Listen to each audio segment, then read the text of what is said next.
In one of the most famous scenes from A Man for All Seasons, and perhaps the best, Thomas More is arguing with his son-in-law, William Roper, about the meaning and value of the law. And Roper wants More to arrest a guy that he, Roper, has judged as bad, though he can't explain what law the guy has actually broken. More calmly explains that being bad, generally speaking, isn't against the law in and of itself. You can't go arresting people for that reason, because that would be against the law to do. Roper, indignant, accuses More of giving the devil the benefit of law, and More says that he would indeed give even the devil the benefit of law. Roper, looking to take the moral high ground, says that, well, he would cut down every law in England to get a chance to go after the devil, if that's what it takes.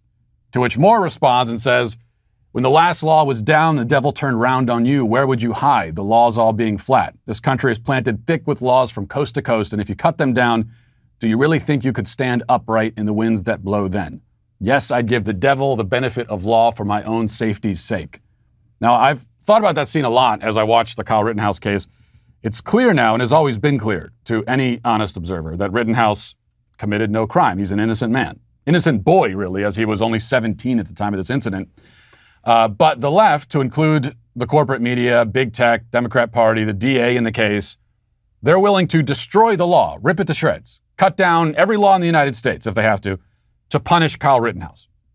Now, at least Roper in A Man for All Seasons wanted to cut down the law to get to the devil, which would have been a bad enough idea, as Thomas More explained. Kyle Rittenhouse, though, is not the devil. He is, in fact, a good man, even a hero, as we'll talk about today. The men he killed in self-defense were far more devilish than he is. If anything, then, the left is cutting down the law to defend the devil. But the effect will be the same in the end, if they succeed. We'll be a nation with no law, a nation with nothing that can call itself a justice system. Now, there's plenty more to say about the trial, but let's begin by playing a few important clips from yesterday. Rittenhouse took the stand in his own defense. No doubt a risky move to have him testify, considering that the state had totally failed to prove its case, or even provide enough evidence to justify bringing the case in the first place. The defense, as we know, basic law here, the defense is not there to prove anything. It's up to the prosecution to provide proof of the crime. If the prosecution can't, and it certainly couldn't in this case, then that should be the end of it. There's really no need for the defense to call a single witness, much less put the accused himself on the stand.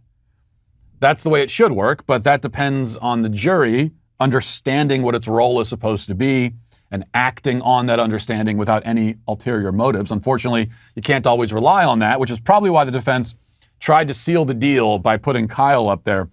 Having watched his entire testimony, though I can't get inside the minds of the jurors, it seems to me that the gamble paid off. Because Kyle didn't come across like a cold-blooded murderer as he has been cast.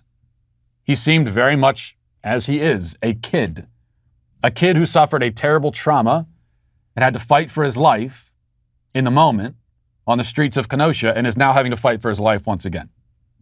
It's the kind of pressure that would take an unimaginable psychological toll on anybody, especially somebody so young. And that toll, that burden, was made apparent early in Kyle's testimony when he broke down on the stand. Let's watch that.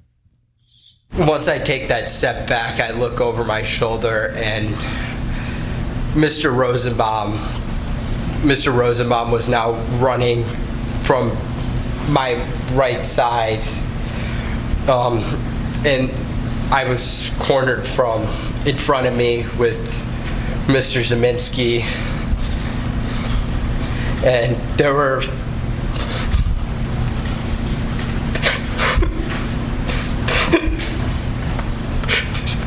three people right there. Take a deep breath, Kyle.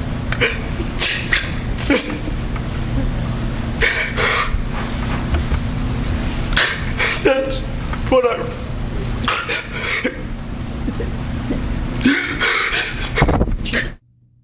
Now, that's what a panic attack looks like for anyone who is not familiar. Of course, as expected, leftists on social media, if you're expecting them to have any humanity, then you were sorely mistaken. They mocked him for this display, accusing him of crying crocodile tears.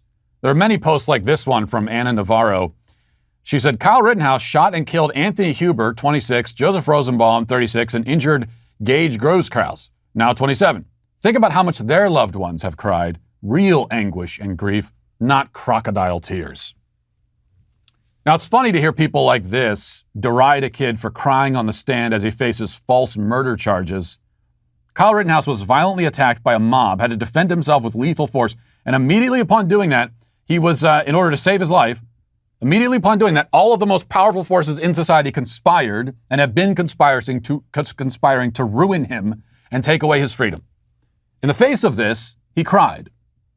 Meanwhile, people like Anna, if a stand-up comedian tells a joke, or if a politician they don't like is elected, or if you misgender them, they'll break down in tears.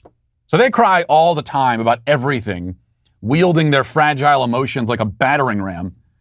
Yet they think they're in a position to look with contempt on a kid who cries while facing the kind of pressure that the vast majority of humans on planet Earth have never faced and will never face. We talked yesterday about how the word trauma is way overused and everyone's running around all the time claiming how they're traumatized by everything. Well, here is an appropriate use. This is an application for trauma. This is a kid who has suffered real trauma.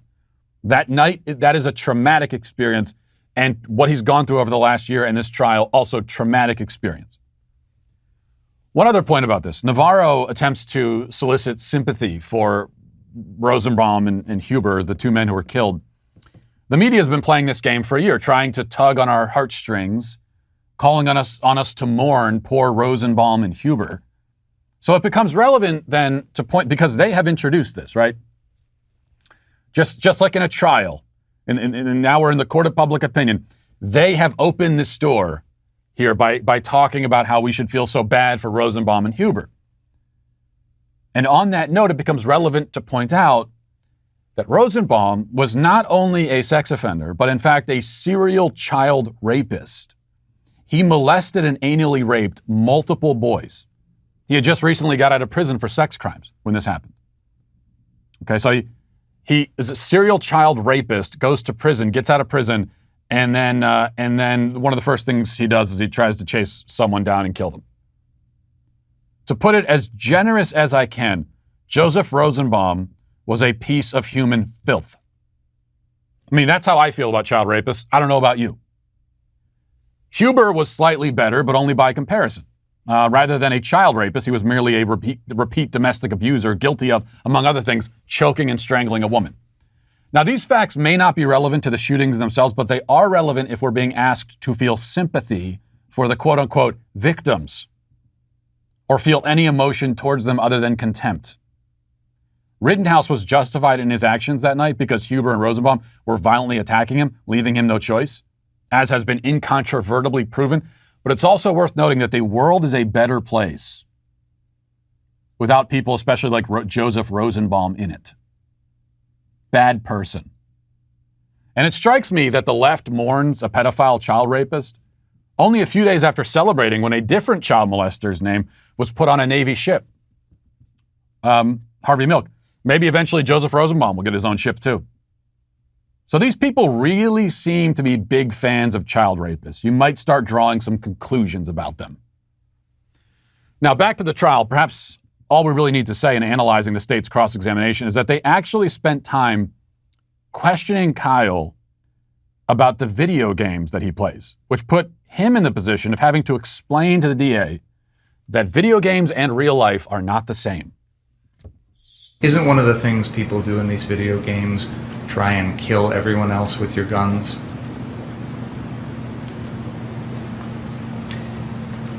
Yeah, the video game, it's just a video game, it's not real life. Sir, isn't it true that you've played Super Mario World?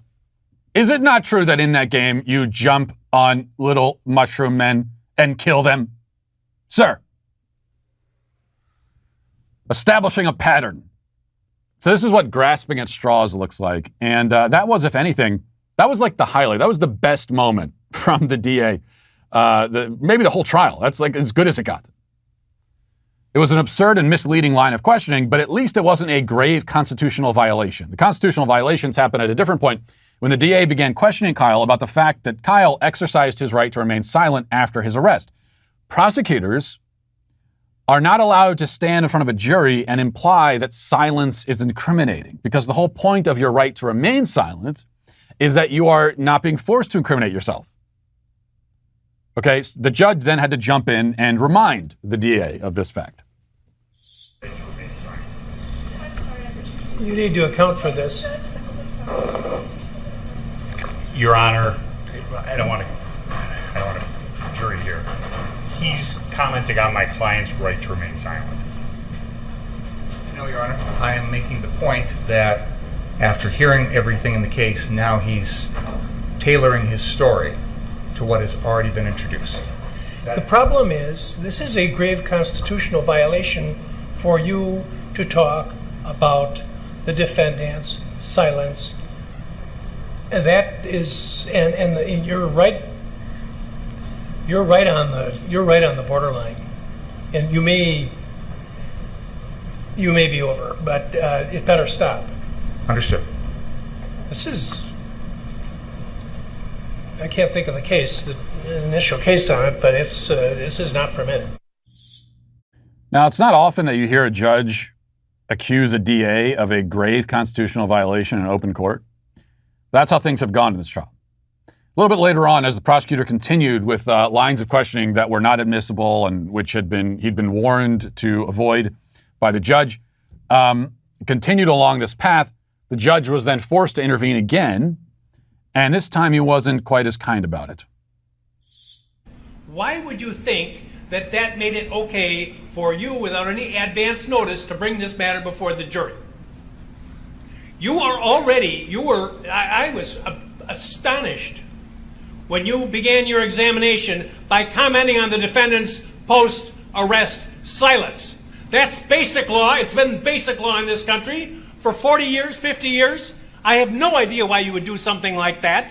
And it gives, I'll leave it at that. So I don't know what you're up to.